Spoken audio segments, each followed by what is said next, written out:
I've probably heard some iteration of that story 200, 300 times in my life, over and over, and I never get tired of hearing that story because it's not just a true story for something that's happened in history. It's not just a true story that changed the Sabbath from Saturday to Sunday. It's a true story that actually changed my life. And it's this story that I was invited into that gave meaning and purpose and new life to me personally. I grew up in a broken home. My parents got a divorce when I was 7, and from that point on, pretty much my brother and I had the run of the block. By the time I was 12, I was exposed to things that any 12-year-old shouldn't be exposed to. I did drugs from that point on almost every day of my life.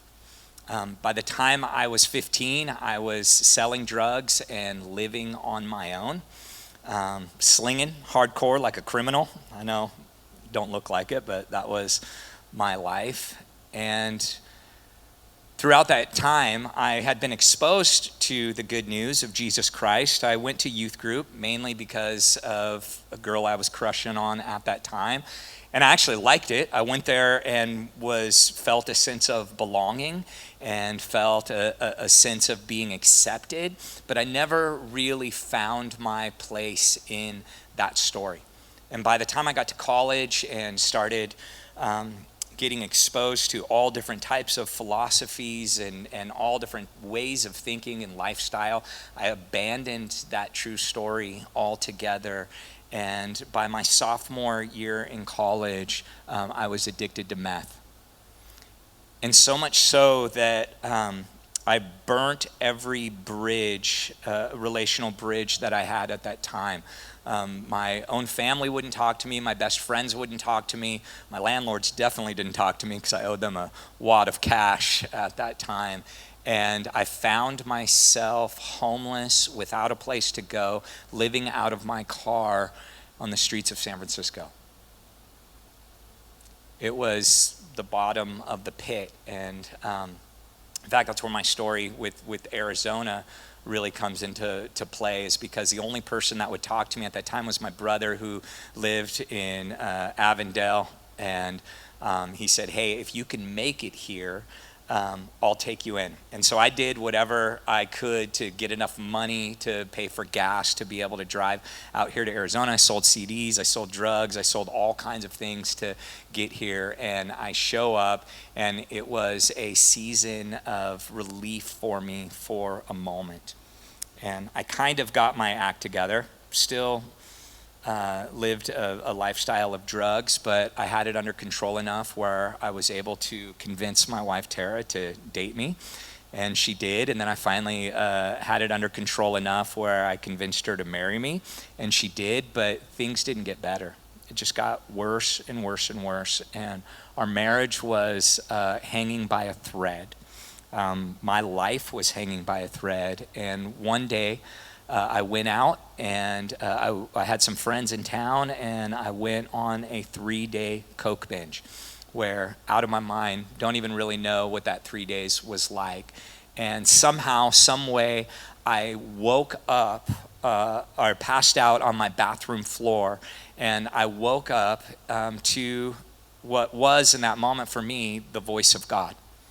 It was his voice that just spoke loudly, and he simply said this. He said, I've always been with you. I love you. I have a plan for you, and I'm here.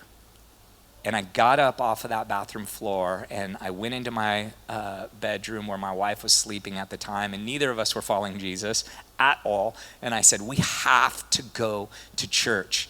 And she popped up out of bed, and she was like, let's go. It's Sunday. I didn't even know what day it was at that time. And so I was like, oh, dang it, I actually have to do this thing. And so we literally, back in that day, I know some of you guys won't even know what this is, we opened up this book with yellow pages in it, and we looked up church, and we just went down to the first church that was closest to us, and we found a church, and we got the directions, and we pulled out a paper map, and we looked at where that was at, and we drove to this church, and we walked in, and it was like I heard the true story of the world for the first time.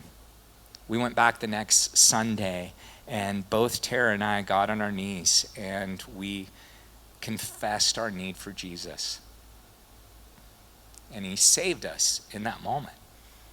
And it was like a switch went on for us. It was like new life was born again inside. And I was still rough. It took me a little bit to start following Jesus and figuring out what it was, but it was from that moment that everything turned around, and it was in that moment that I found my place in God's story.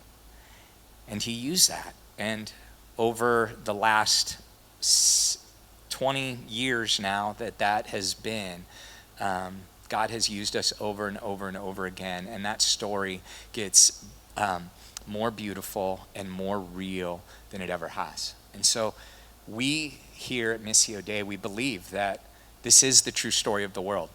And it is a story for you, it's a story for me, and it's a story for us as a church to find our place in it. It is the only story that can bring meaning and shape to our lives. And so that story is always good news for me. Every time I hear it, I grin, I smile, because it's the good news of the gospel that changed my life, and it's good news for each one of us. So